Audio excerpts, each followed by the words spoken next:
Grief is real, big, better shared. The podcast everyone needs to hear, but nobody wants to hear. I'm Diane Brockmeyer, the CEO of Mid-America Transplant, and we are honored to sponsor this episode of Grief is Real, Big, Better Shared. At Mid-America Transplant, we have the privilege of working with families across southern Missouri and northeast Arkansas who choose to donate their loved ones' organs or tissues. While donation often brings families comfort, they are still heartbroken by their loss. We are proud to work with the Center for Good Grief and appreciate everything they are doing in the region to help bring healing to people who are coping with loss. Grief support is especially meaningful to me, as it was a tremendous help to my daughter, who lost her dad when she was 7 years old. 20 years later, she still recalls the positive, safe feelings she had with her grief support group. They understood her. Mid-America Transplant is inspired by life and by the donor families who give transplant patients a second chance. For more information about becoming a donor, visit sayyesgivelife.org. Welcome back for another episode of Grief is Real, Big, and Better Shared, the podcast everyone needs to hear, but nobody wants to hear. I'm Angela Hamblin-Kelly, the Executive Director of the Baptist Centers for Good Grief, and I'm joined today with 4 people who found themselves calling the Centers for Good Grief for grief support. Before we meet these great people, let me just review a little bit of our backstory for our listeners. Our grief program started in 1999, so for 24-ish years, we've been providing grief camps, grief groups, individual grief counseling for children, teens, and adults. We're doing this podcast because clients have been asking for it as a platform for support. That's really the foundation of most of our services, our community asking for more. We're also really grateful to our community donors who have generously supported us over the years, as all of our services are free of charge. So again, why this podcast?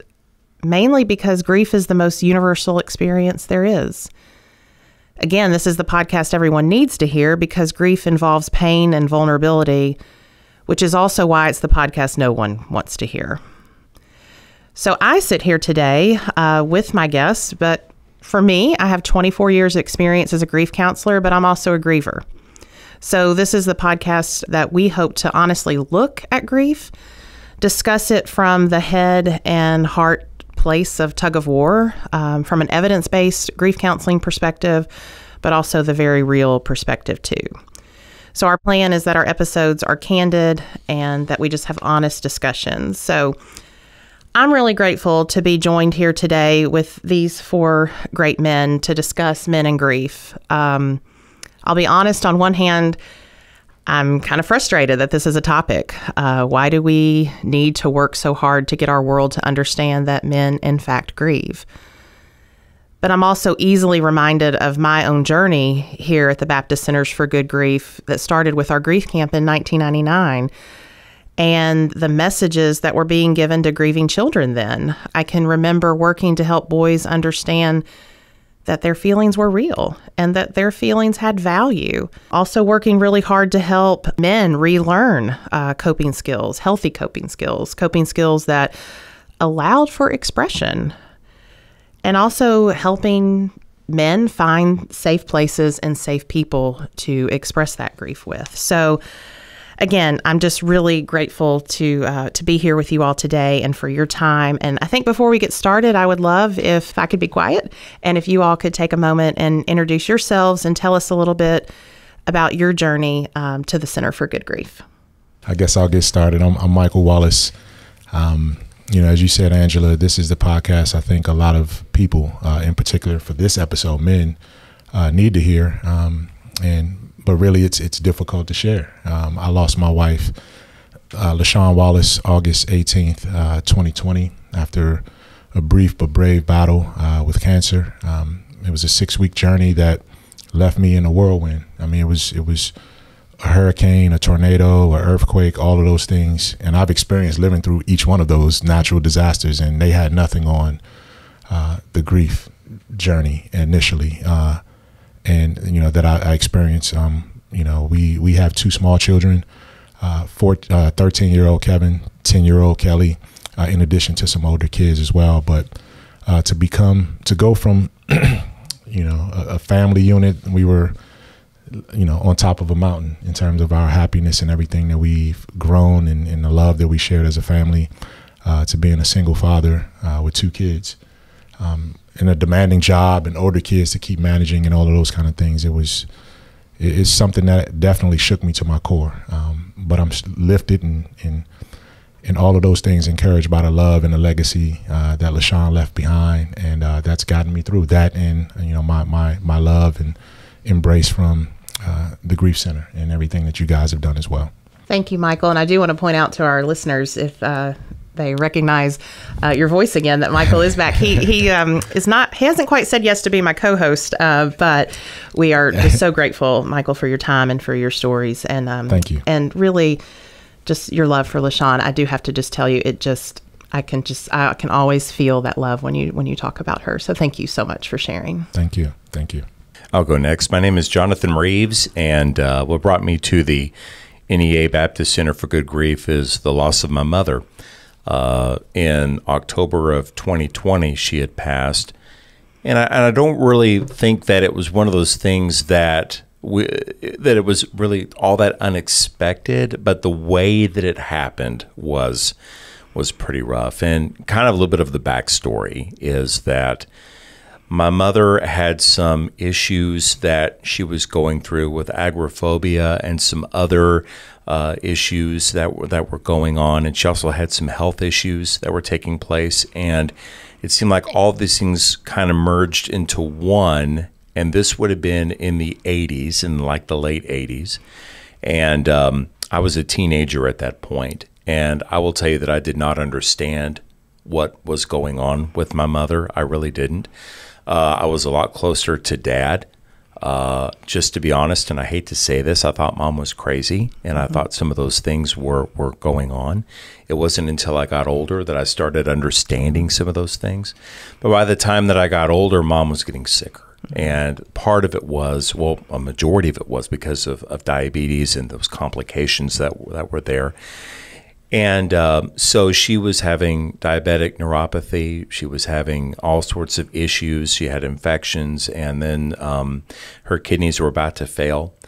She was bitten by a brown recluse spider.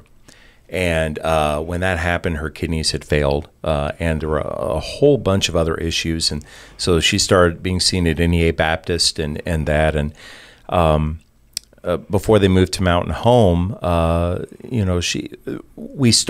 mom and I started this reconciliation process where I started learning some things. And so whenever my dad would call, he would say, you need to pray for your mom because there's an infection and we had to rush her to the hospital. I need to pray for your mom because of something else happening. You got to pray for your mom because the port isn't working right with the dial. And it seemed like it was a lot of things. And we were going like 2 steps forward but 4 back. But every time, and I joke about this a little bit, it seemed like she had 9 lives like a cat. But every time I would just kind of say, well, here we go again, and I hate to admit that, but I'm just being totally honest. It wasn't until that Sunday morning, and I was getting ready to go to church, and it was a Sunday in 2020, October, and Dad called and said they were doing CPR on my mom. And I didn't know really how to I was just kind of in shock, like, what, really, and then he called back about 20 minutes later, and he said that she had passed. So that first week for me was shock, but it didn't really sit in. And it didn't really.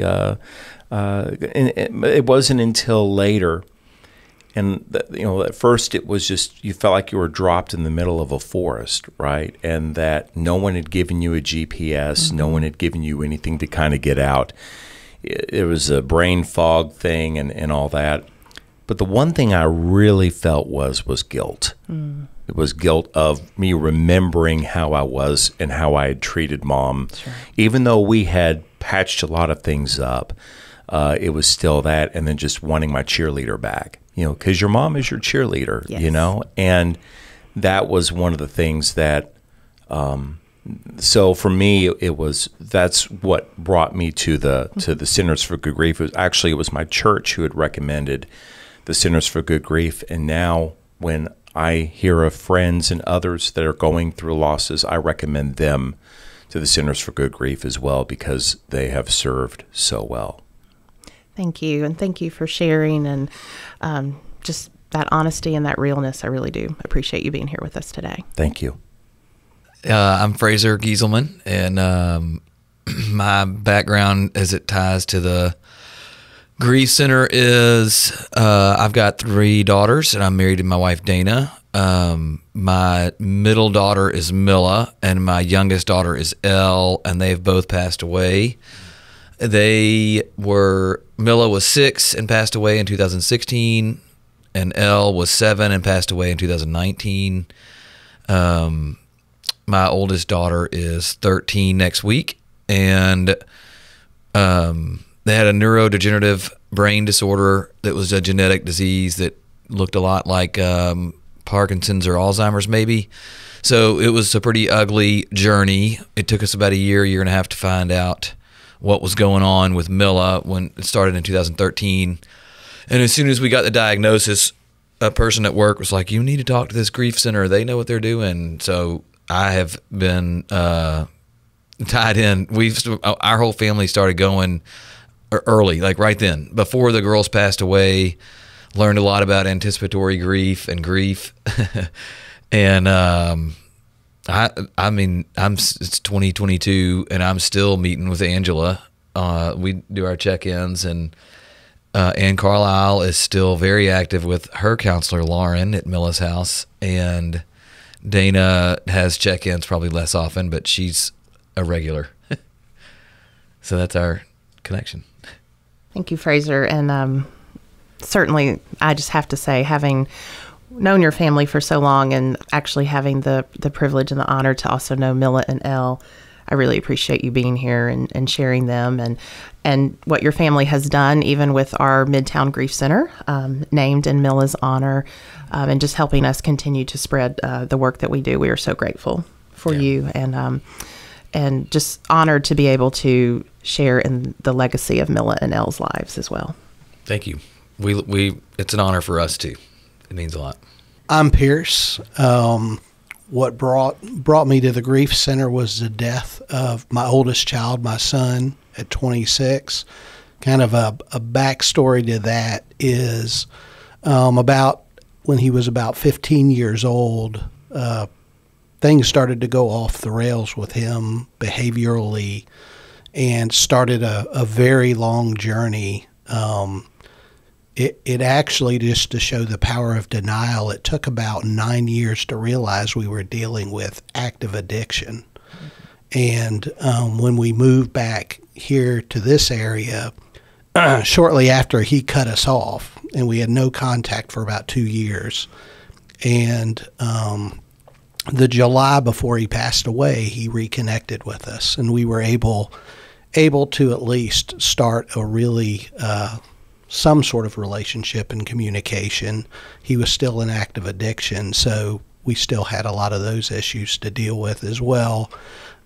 Fortunately, between him cutting us off and reconnecting, my wife and I had found Al-Anon, which is a fantastic program and enabled us really to have a healthy relationship as much as that was possible. And so we were back in the area because he had a young daughter here. He wasn't with the mom. We were here to support. And, we try to see him periodically, and then periodically something would happen. He'd get arrested or something like that, and the communication wouldn't quite be as frequent. I'd say very early in the morning on January 19th, my wife's phone rang. And she answered it, and her reaction to what she was told woke me up. And it was a former girlfriend of my son's who was calling to say that on social media they were saying that Colin had died. And so we didn't know if it was true or not. So, that next morning, we basically were on a fact-finding mission, talking to the police, called the medical examiner, found out he was in fact had in fact passed away. He was there. We had to wait for him to be released after an autopsy. And then, we very quickly made all the arrangements. And I realized pretty early that I was going to need some help, that I had a lot of emotion inside that needed to come out, and I had absolutely no idea how to do that. And I knew if I didn't get help, it was probably going to come out in a really unhealthy way, which nobody wanted or needed. So I think I called the Grief Center. My wife's a hospice nurse right over by the one in Collierville, so I was familiar with it. And there was a waiting list. So I put myself on the waiting list, but I knew I needed help faster. So I started to look around for grief counseling services through private agencies. That was eye-opening. There is not much. And I did finally find an agency. I won't name them, but I went to one appointment and realized very quickly they had no idea what they were doing. And fortunately, the next day after that terrible appointment, I got a call from the Grief Center coordinating our first session. And I think it was Lauren I talked to initially. Mm-hmm. And then I got assigned to Hannah and spent probably a good 10 months talking to her really frequently at first and less frequently. But wow, what a complete difference in my journey and just my ability to identify the things that I needed to focus on and questions I needed to ask myself. I'm sure all the counselors are that way. They're just really good at asking the right questions about the right things and unlocking the grief. So that's kind of how I got here. Thank you. Thank you so much for sharing a little bit about Colin as well and his journey and your journey. You and Fraser both, kind of alluded, and Jonathan as well, that anticipatory grief. Sometimes that grief that comes before the actual death. And we know that grief is more than death. It's under our umbrella, our expertise. The grief that we work on is grief in connection to the actual death of a loved one. But we know that grief can start before the death. Michael, you've mentioned even just not even having enough time, but even that small window that you had of that anticipatory grief, that grief starts before that actual death. So really, before we kind of get into anything, we are talking about men and grief, and that men do grieve, and they deserve space to grieve, and that there's value in your grief. I think before we can go forward, sometimes we have to go backwards. So I promise we're not opening this up to be a whole family history grief session, but we learn these ways of grieving from our families. I talk to families about that now with maybe if a parent or guardian is really hides their grief from a child. I'll say, they're learning from you. They're learning about grief from you. And unfortunately, if your 7-year-old is grieving now, we know that they're going to grieve again in the future. So let's set them up for healthy ways of grieving. So let's take a minute or two and go back. And can you think about messages that you learned either from your family or just, kind of the culture around you as you were growing up? Were there certain messages about feelings or grief even that you remember getting? I can start this one off. So I didn't have really any family grief when I was a teenager, but the culture was really interesting in that the word sissy would be used a lot, and other words that we cannot say here because we want to keep this a family show. Right. But you can only imagine, though, how some of those words are about how, because this was in the 80s, right? And everyone talks about how great of a decade it was. And, arguably, I think it probably was in a lot of ways. But I think that in the culture that I was going through, even I think women, sometimes you would say, oh, they're just always emotional and they're always that.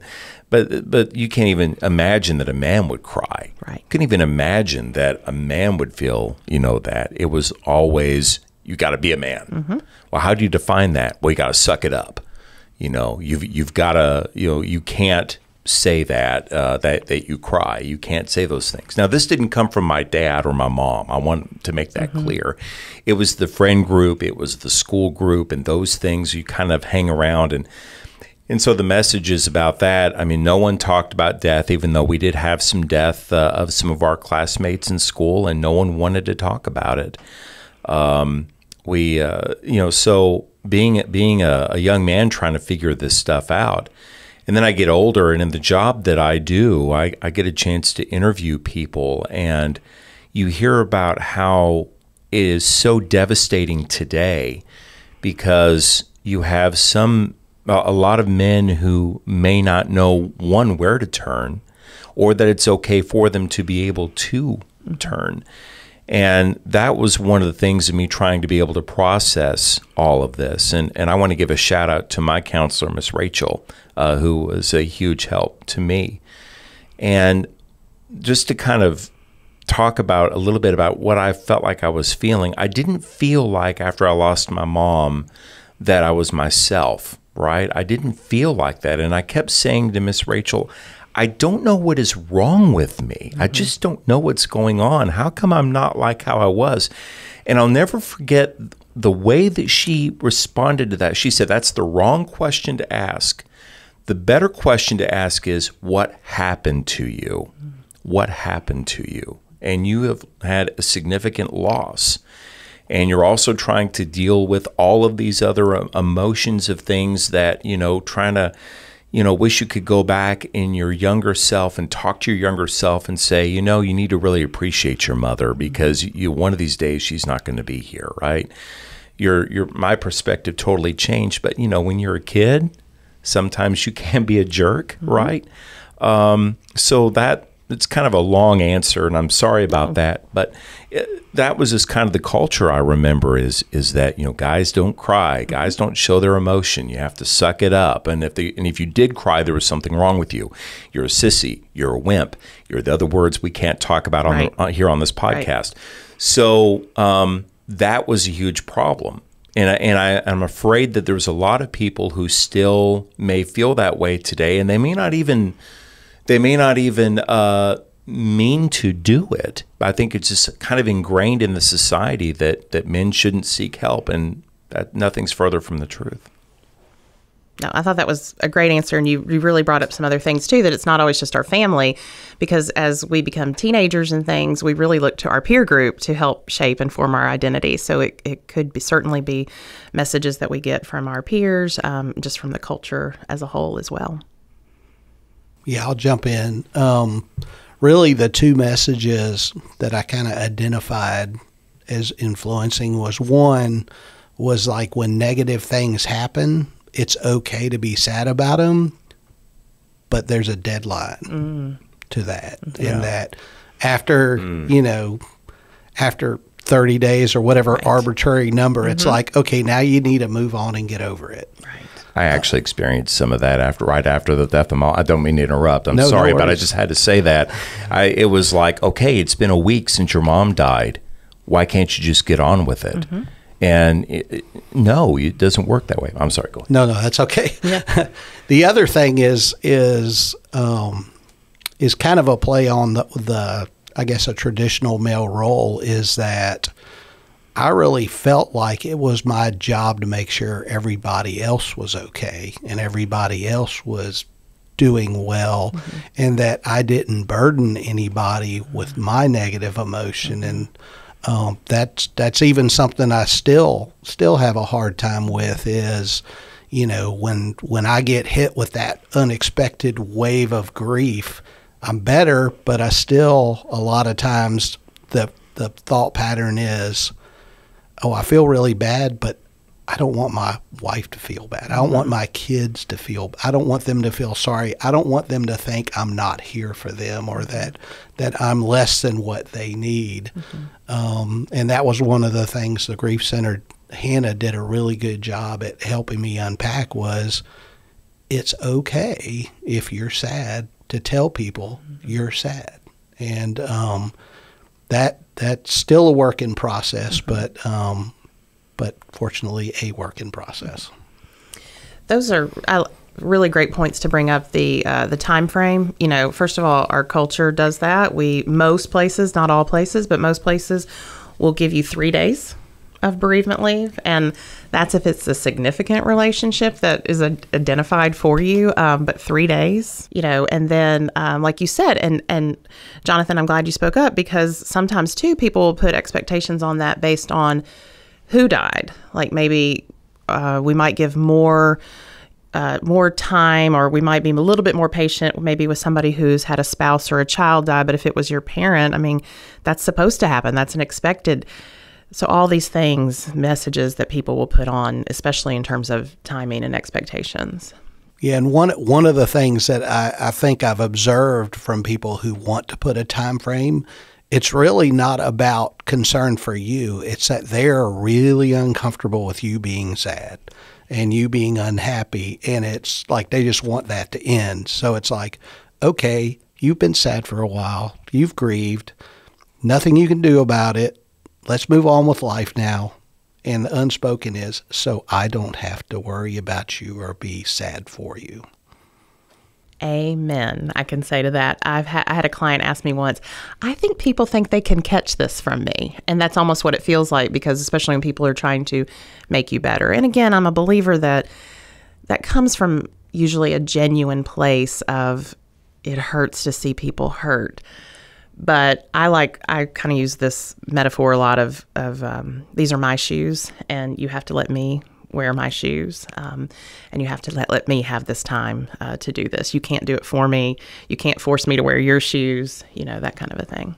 I think for me, I keep having to remind myself that all of our journeys are different, and you asked us to take it kind of back to the formative years and early grief and processing those emotions. And for me, in the environment that I grew up in, my first encounters with grief were seeing violent death to loved ones, and seeing the reaction to, one of my most vivid memories was being 8 years old and coming home, at the time living with my grandmother, and my mom was young, a teenage mother, and discovering that my 19-year-old uncle was shot and killed right in front of our house.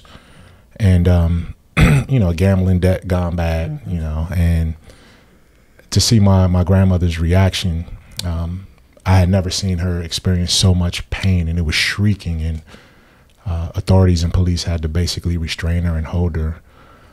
Because I can remember it like it was yesterday, her saying, they shot my baby, they should have taken me too.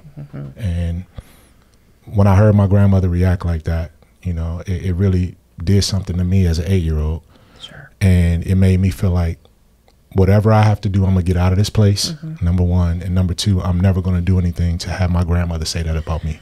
Yeah. And so my initial way to process grief was motivating, to not do some of the things that were going on, but also I saw it anger, and retaliation, in terms of how that happened. And I've lost other young people in my family the same way. It was like a bad pattern. You talk about the 80s, man. Yeah.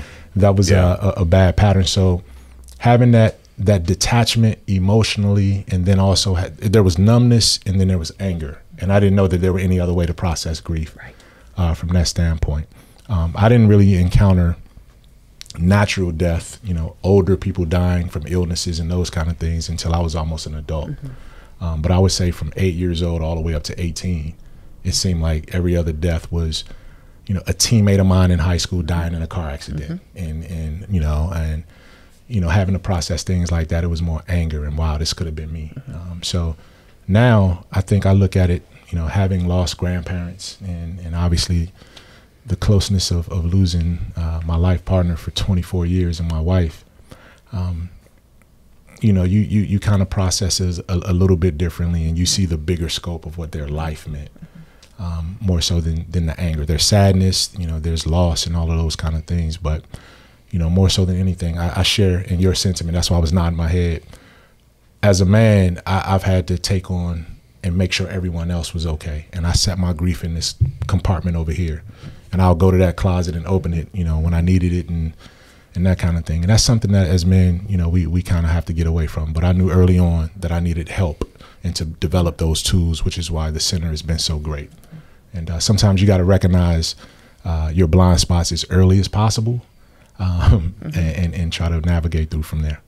And that we all have those blind spots. And I appreciate what you said about numbness and anger and also layering of grief, because our program started with children, and obviously it expanded to being able to work with all ages. But children who, as I mentioned earlier, if you're 7 and you're coming to the grief center, we know you're going to grieve again.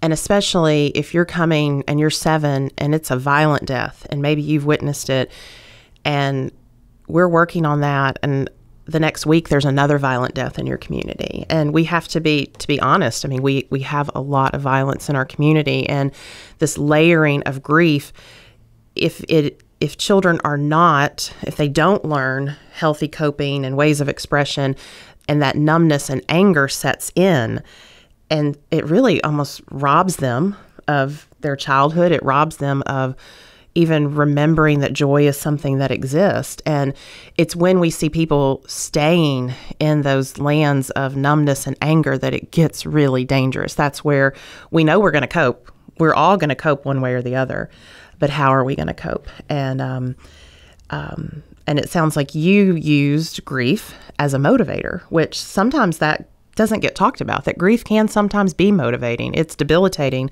but it also can be motivating for, like what you said, I don't want these words to come out of my grandmother's mouth about me.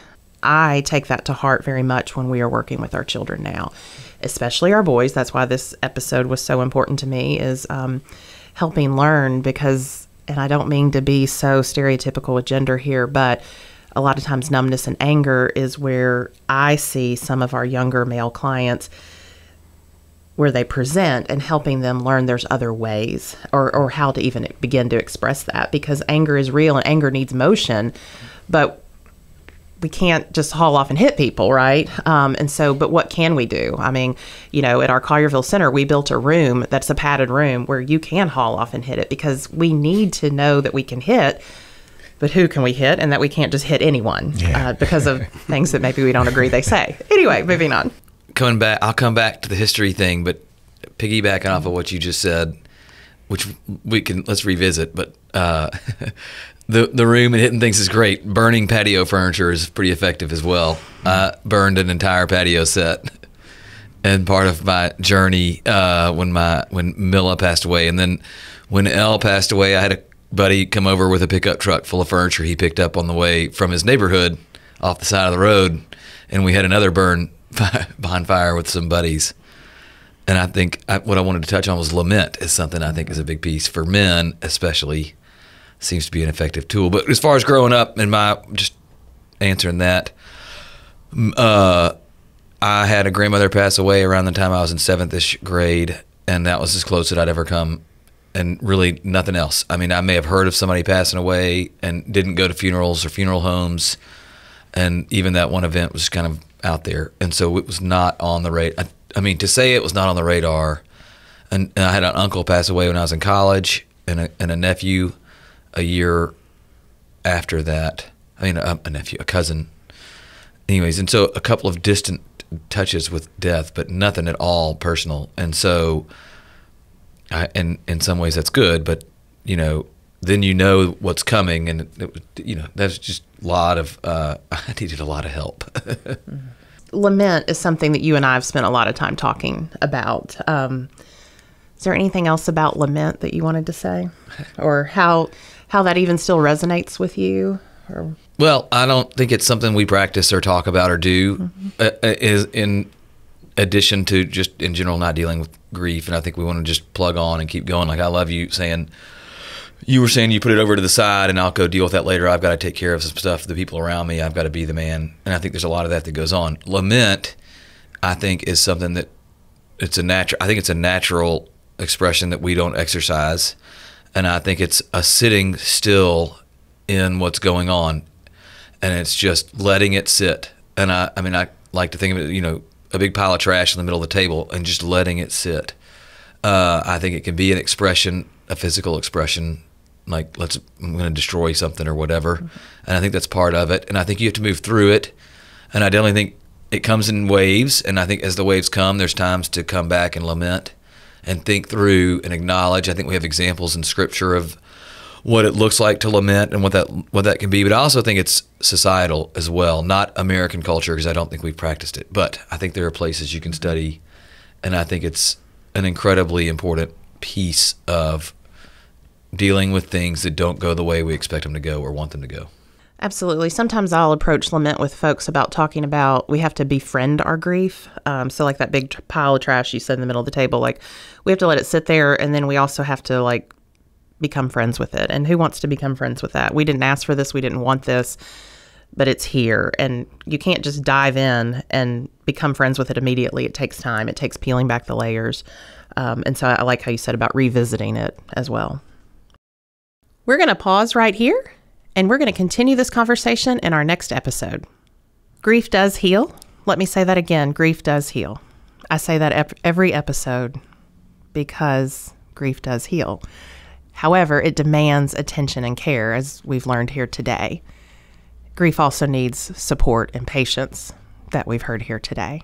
Remember that you're not alone. The world is certainly full of grievers like us. You can learn more about us at www.baptistgriefcenters.org. You can follow us on our YouTube channel at Baptist Centers for Good Grief. Our next podcast will be available where you get your podcast. And remember, grief is real, big, and better shared. We'll talk soon.